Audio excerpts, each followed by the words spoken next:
यह अच्छा मौका है, यह बेहद वाहिद अच्छा उदाहरण है कि भारत अटैक करके सिंध को अलग कर दे, बलूचिस्तान को अलग कर दे और कश्मीर को अपने में मिला ले। क्योंकि रसिया ने वो उदाहरण प्रस्तुत करा है कि जो देश हमारे देश से टूटा है उसको दुनिया का कोई देश हमारे विरुद्ध इस्तेमाल नहीं कर सकता है, लेकिन भारत से टूटा हुआ पाकिस्तान को चाइना और अमेरिका समय समय पर भारत के विरुद्ध इस्तेमाल करता है।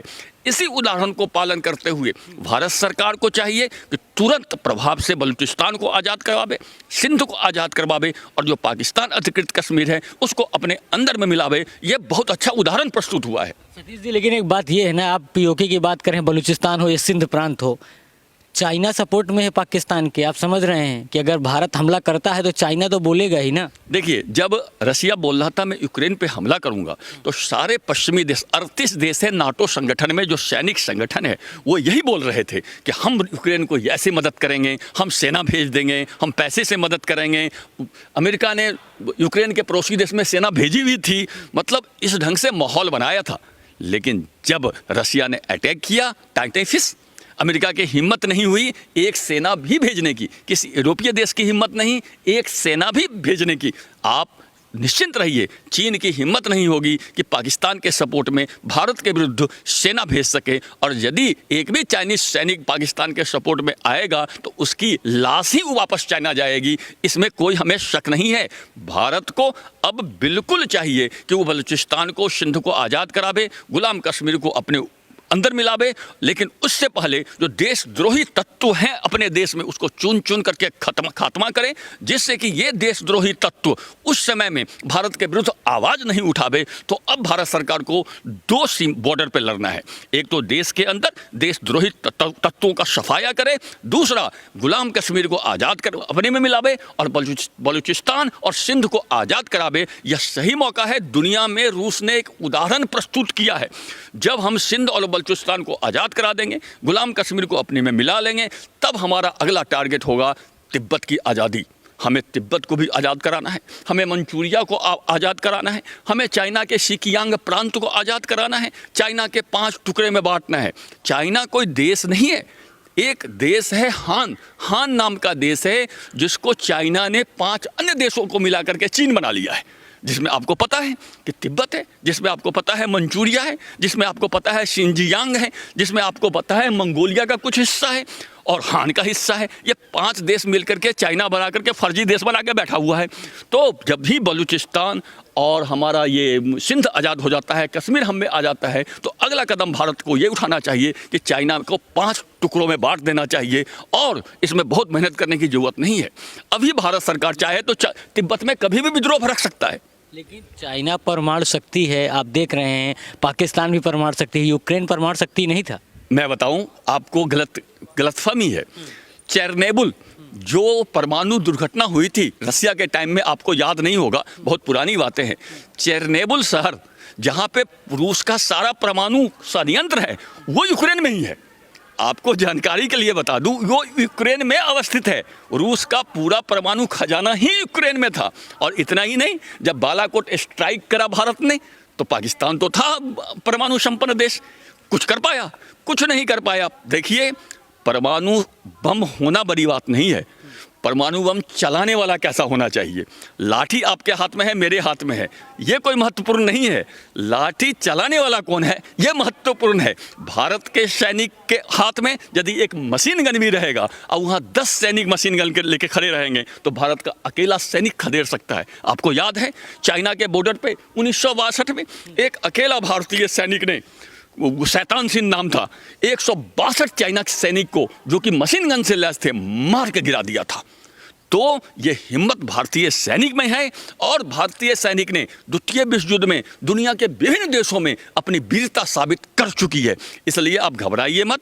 चाइना के 5 फुटे सैनिक हमारे 6 फुटे सैनिक के सामने में बौने साबित होंगे, लेकिन हमें पहले पाकिस्तान से निपटना है, बलूचिस्तान को आज़ाद कराना है, सिंध को आज़ाद कराना है, कश्मीर को अपने में मिलाना है, फिर चाइना को 5 टुकड़ों में बांट देना है। मंचूरिया अलग, शिचियांग प्रांत अलग, तिब्बत अलग, मंगोलिया अलग, और हान जो मूल चाइना है वो अलग। फिर देखिएगा दुनिया में अमन चैन काम हो जाएगा। लेकिन सतीश जी, एक बात ये है ना कि आप पाकिस्तान की बात कर रहे हैं, पाकिस्तान को लेकर जिस तरह से एक चर्चा है कि पाकिस्तान जो चाइना से उसका ज़्यादा सपोर्ट है, और रसिया की बात करें, रसिया से चाइना का सब बहुत मेल है, तो अगर पाकिस्तान के ऊपर हमला करते तो क्या भारत इस समय इस स्थिति में है कि पाकिस्तान में हमला कर सके? देखिए, भारत पूरी स्थिति में है। जो आप बार बार उदाहरण देने की कोशिश कर रहे हैं, 1971 में भी 7वां बेड़ा अमेरिका ने भेजा था हिंद महासागर में भारत के विरुद्ध, लेकिन वो 7वां बेड़ा हिंद महासागर में ही खड़ा रह गया, भारत के सीमा पर आने की हिम्मत नहीं कर पाया। और उस समय के भारत के थल सेना अध्यक्ष ने अपने कर्नल को पूछा था, जो जनरल हिंद महासागर में था, कि यदि 7वां बेड़ा तुम्हारे पास आ जाएगा तो तुम क्या करोगे? तो बोला कुछ नहीं करेंगे, उस अमेरिकन सैनिक को बुला करके चाय पिलाएंगे, क्योंकि उसकी हिम्मत इतनी ही है। तो लड़ाई लड़ने के लिए हिम्मत चाहिए, और वो हिम्मत भारतीय सैनिक में है, चाइनीज सैनिक में नहीं है। अभी आपने देखा होगा डोकलाम में 120 चाइनीज सैनिक को गर्दन तोड़ के मार दिया था भारत के सेना ने। तो चाइना ने धोखे से आक्रमण किया था, जो हमारे कर्नल मारे गए थे। तो ये हिम्मत हमने दसियों बार देख लिया है।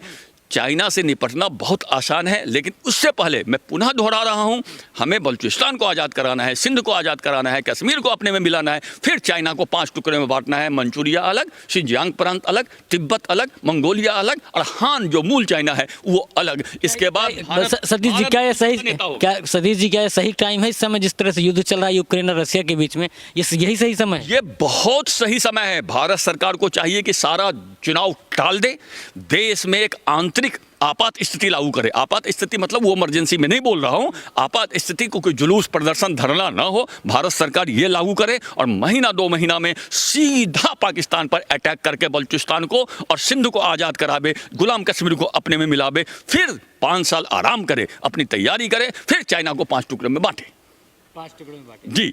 इस समय ताइवान बड़ा डरा हुआ है चाइना को लेकर, जिस यूक्रेन और रसिया के बीच में युद्ध चल रहा है, ताइवान बहुत डरा हुआ है। देखिए, ताइवान वो देश है जो 20 साल अमेरिकन सेना वहाँ रहा, कुछ नहीं कर पाया।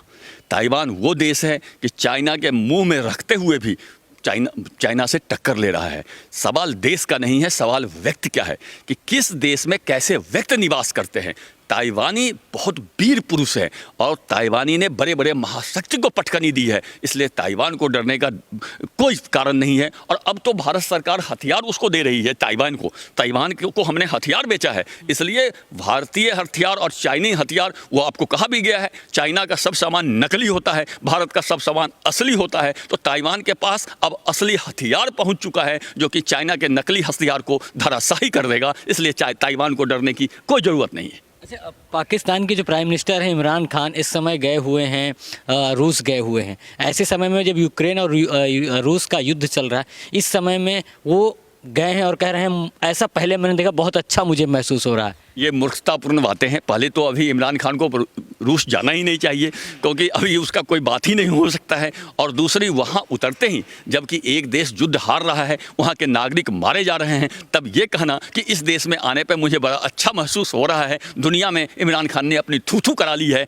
और दुनिया उन पर थू-थू कर भी रहा है। दुनिया ही नहीं, पाकिस्तान के लोग उन पर थू-थू कर रहे हैं कि ये खामखा वहाँ पहुँच गए हैं, जिनको कोई नहीं पूछ रहा है, उनको जाने की ज़रूरत ही नहीं थी। लेकिन क्या कीजिएगा, पाकिस्तान का चरित्र ही ऐसा है, इमरान खान का चरित्र ही ऐसा है, और अपने दोगलापन चरित्र का परिचय दिए हैं रूस में जा करके। लेकिन एक बात ये बताइए, जिस तरह से रूस गए हैं पाकिस्तान के प्राइम मिनिस्टर, अगर हम पीओके में हमला करते हैं, पीओके को अपने ओर मिलाते हैं, तो क्या रूस पाकिस्तान की तरफ नहीं बोलेगा? बिल्कुल नहीं बोलेगा। रूस, आपको पता नहीं है, यूक्रेन पर हमला करने से पहले 2-3 महीना पहले रूस के राष्ट्रपति पुतिन मोदी जी से मिले थे, और उसमें यही समझौता हुआ है कि हम यूक्रेन पे कब्जा करेंगे, आप कश्मीर पर कब्जा कीजिए। ये दोनों में अंडरस्टैंडिंग हो चुकी है पुतिन और मोदी में, और इसीलिए आप देखिएगा यूक्रेन के मामले में भारत तटस्थ है। तो रूस से यह वादा लिया जा चुका है कि जब हम कश्मीर पर कब्जा करेंगे तो आपको भी तटस्थ रहना पड़ेगा, और पुतिन ये बात मान चुका है। इसलिए मैं बोल रहा हूँ कि बहुत ही सुनहरा मौका है, हमें गुलाम कश्मीर को अपने में मिला लेना चाहिए, और बलूचिस्तान और सिंध प्रांत को पाकिस्तान से आज़ाद करा लेना चाहिए। आज़ाद, मतलब आपके एक बातों में 2 बातें मुझे निकल के आई। चाइना और रूस का बहुत अच्छा गठजोड़ चल रहा है इस समय, सबको पता है, क्योंकि चाइना कह रहा है कि रूस सक्षम है इस समय, अगर ज़रूरत पड़ी तो साथ देंगे। आप कह रहे हैं पीओके मिला, रूस के और भारत के बीच में वो हो गया है, साठगांठ है।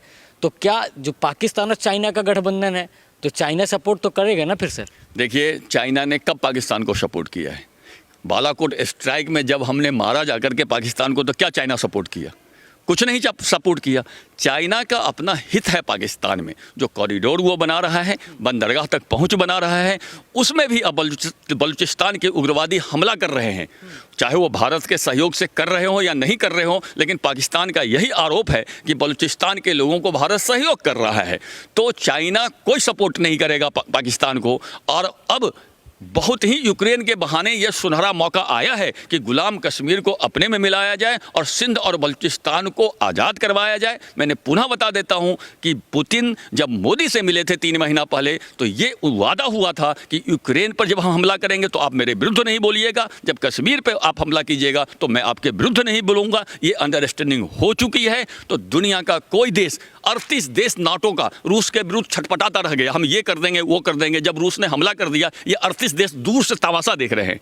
कोई आया? किसी का सैनिक आया यूक्रेन के मदद में? किसी का सैनिक नहीं आया। हम प्रतिबंध लगा देंगे, हम ये कर देंगे, फर्जी बातें सब कर रहे हैं। तो ये फर्जी बातें से कुछ नहीं होता है।